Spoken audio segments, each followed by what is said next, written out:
Jadi kalau kemudian sekarang ini tiba-tiba misalnya berambisi lalu kemudian muncul ya kan ada semacam settingan, ya bahasa saya tanda kutip settingan untuk menciptakan satu kerusuhan, ini kan tidak elok, sangat menyayangkan itu kan gitu loh ya kan.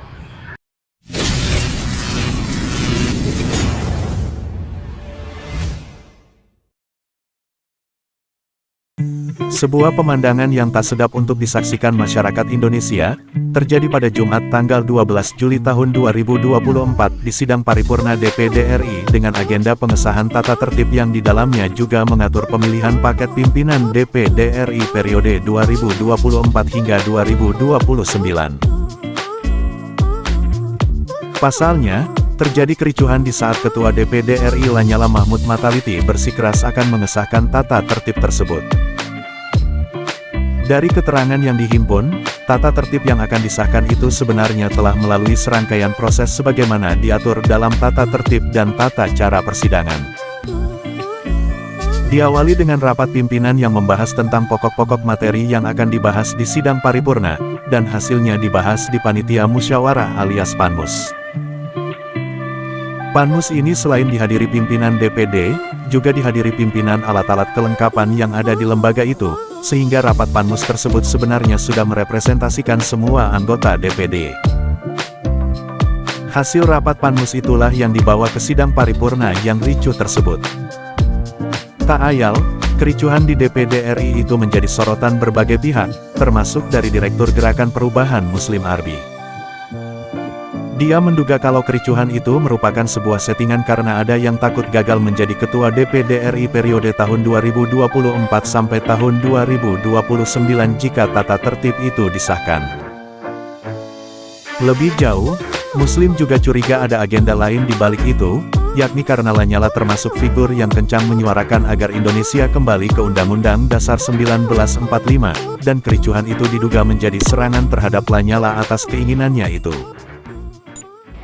Baik, saya memang kemarin sempat menulis ya kan dan viral di berbagai media, sejumlah media online tentang kericuhan yang terjadi di saat paripurna DPD RI hari Jumat yang lalu.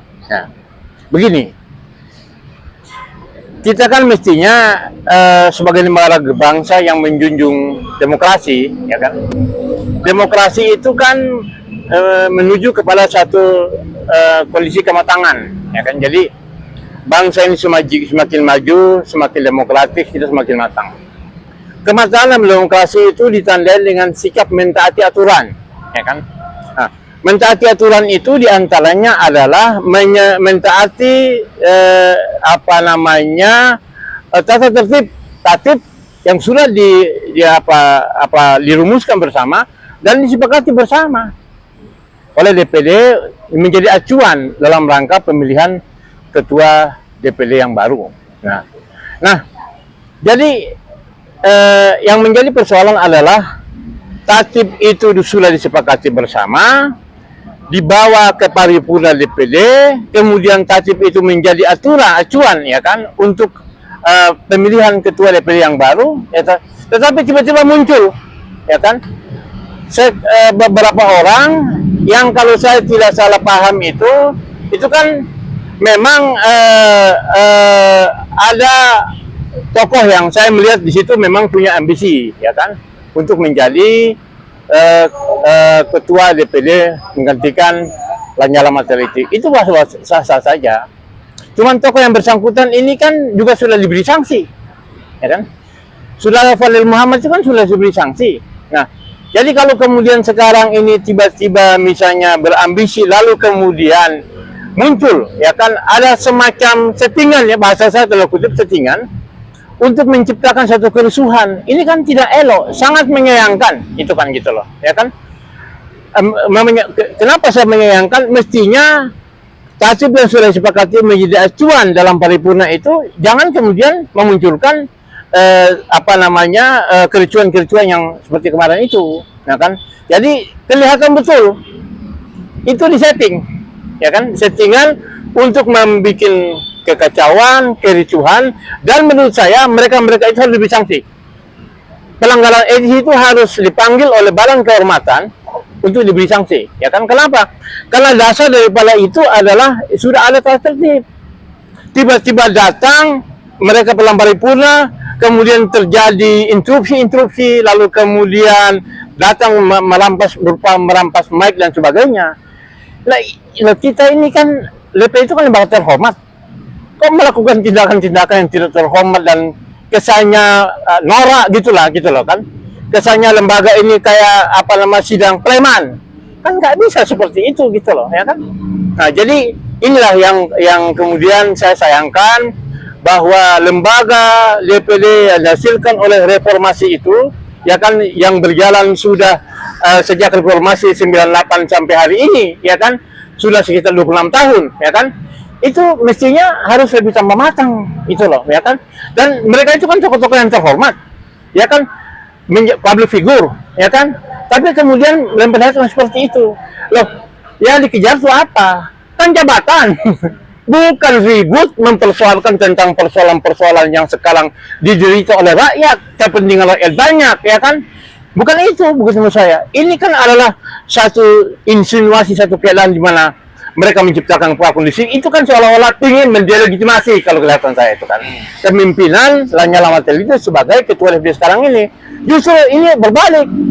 Tindakan mereka yang kelihatan tindakan yang menciptakan kegaduhan, kericuhan seperti itu, yang tidak gentle seperti itu malah menjadi kontraproduktif, ya kan? Kalau misalnya tokoh seperti Fadil dan teman-temannya itu muncul ingin meraih kepemimpinan untuk memimpin DPD ke depan. Bagaimana dia mau ingin menjadi ketua, dia sendiri sudah bikin masalah. Itu masalahnya kan. Jadi saya kira ini akan dipahami oleh publik, ya kan. Jadi mastermind-nya ini siapa yang bermain seperti itu, ya kan. Padahal saya lihat semua sudah berjalan sesuai dengan iklim demokratis yang ada di tubuh internal DPD itu sendiri, ya. Nah, jadi di situ terbaca, ya kan, ambisi yang begitu besar untuk memimpin DPD. Ada apa? Itu kan menjadi pertanyaan. Ada apa semacam grand design untuk merebut kepemimpinan DPD? Apa misinya? Kan itu, ya kan? Kalau kita tahu misalnya seorang Fadil Muhammad itu kan mantan menteri, mantan gubernur, pengusaha juga, ya kan? Tapi kemudian kan juga ada persoalan, kalau tidak salah dia diberikan sanksi oleh Badan Kehormatan. Nah, apakah ini juga dengan, saya kira ambisi untuk memimpin DPD gagal menurut saya. Ya, dengan regional forum itu, ya kan, itu menciptakan kualitas yang penuh ambisius, yang bagaimana cara untuk bisa menarik simpati, ya kan, daripada baik internal DPD anggota-anggotanya dan publik secara keseluruhan. Saya kira gagal itu. Bang, yang menarik kan kericuan itu terjadi di tengah-tengah isu di mana DPR ingin merubah Undang-Undang Watimpres menjadi DPA. Nah, juga kita tahu bahwa DPA itu ada dalam Undang-Undang Dasar 1945 yang asli. Karena yang di dalam hasil amandemen itu tidak adanya Watimpres. Nah, Pak Lanyala Mataliti itu kan termasuk salah satu orang yang mendorong agar kita kembali kepada Undang Dasar 45. Apakah ada kaitannya, Bang, kericuan itu dengan apa yang selama ini disuarakan oleh Pak Lanyala? Jadi begini, saya secara pribadi termasuk yang mengusung isu tentang kembali kepada Pasal 45 asli itu, karena begini, dalam pandangan saya, ya kan, dan juga teman-teman kelompok kami, bahwa proklamasi 17 Agustus 45 itu dengan Undang-Undang 45 tanggal yang ditetapkan pada tanggal 18 Agustus 45 itu adalah satu kesatuan yang tidak bisa dipisahkan. Nah, oleh sebab itu saya mendukung betul. Bahkan kemarin tanggal 5 Juli kemarin, peringatan yang ke sekian, ya, dari dekret itu, ya kan, 509 ya, ke 2024 itu sekitar 55, ya kan, ke 55, peringatan ke 55 dekret, ya kan, presiden itu, bukan 65 dekret presiden 5 Juli itu.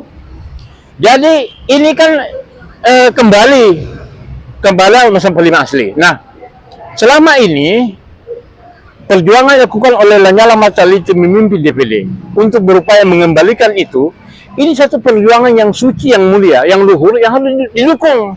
Ya kan, karena kita lihat bagaimana tentang perenang carut marutnya, ya politikan, perekonomian, kondisi bangsa dan negara, moral, etika, demokrasi yang rusak, hukum rusak selama ini, selama adanya amandemen ini.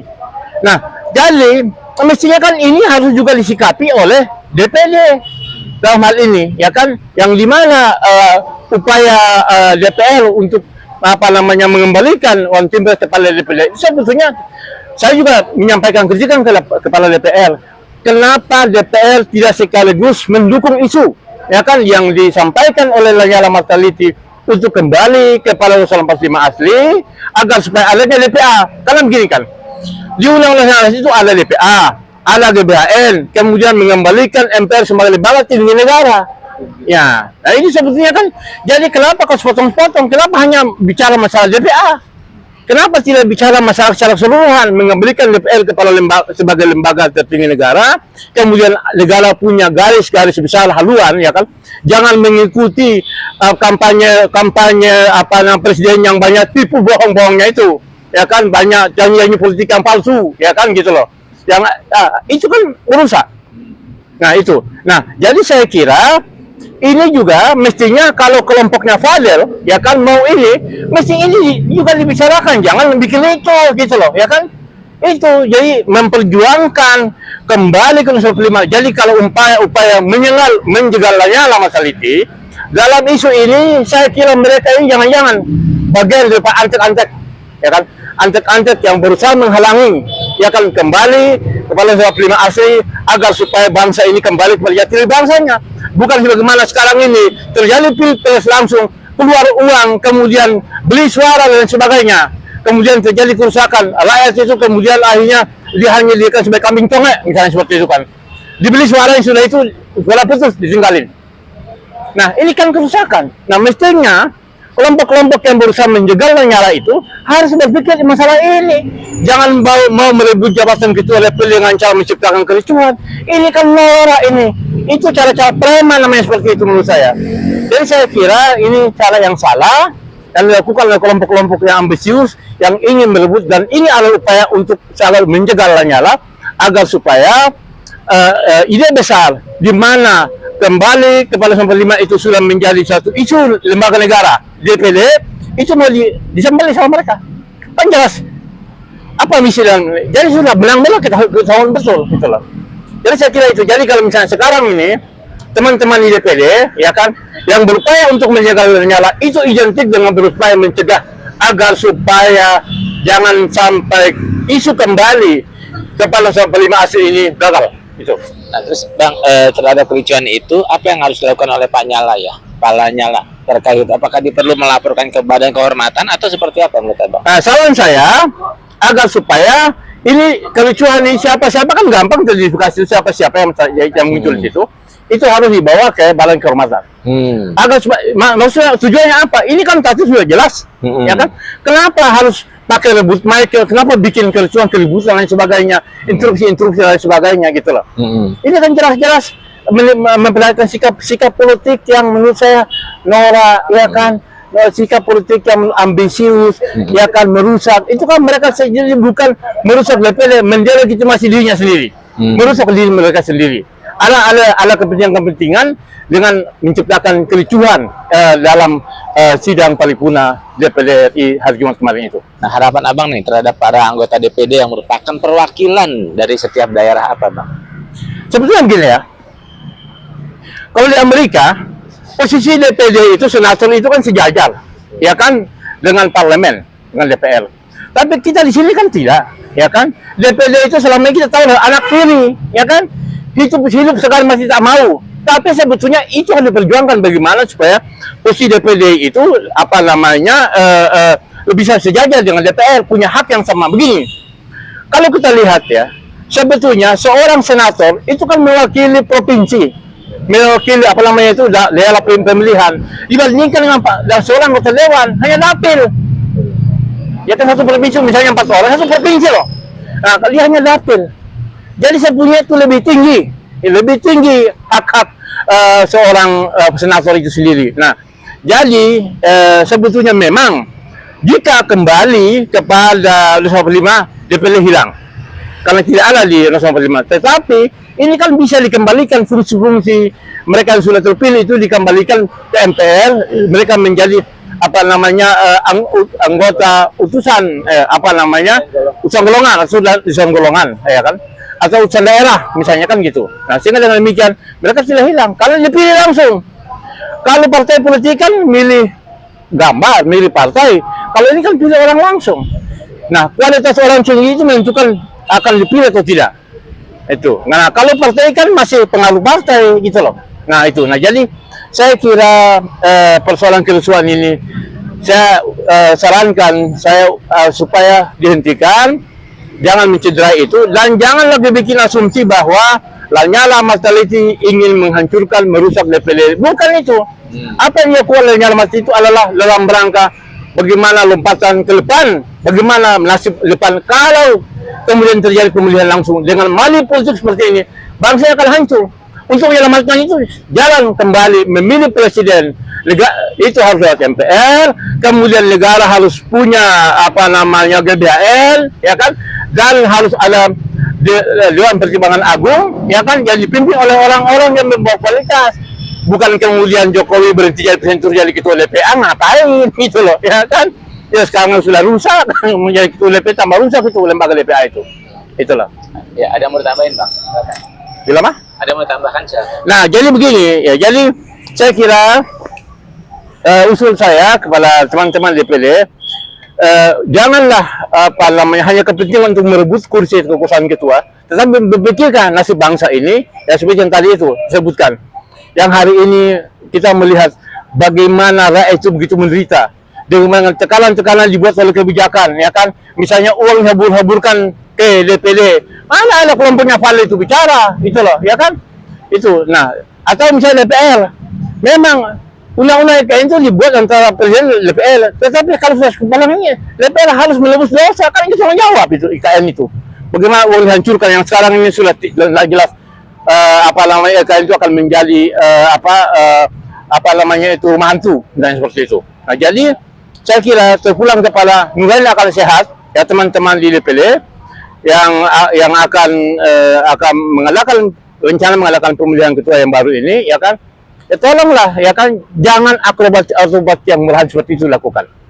Rakyat ini sudah cerdas. Anda tidak akan bagaimanapun berupaya untuk menjadi ketua dengan cara seperti mencoreng wajah Anda sendiri. Ya, rusak muka cermin di belakang ini, cara seperti itu. Saya kira itu. Ya.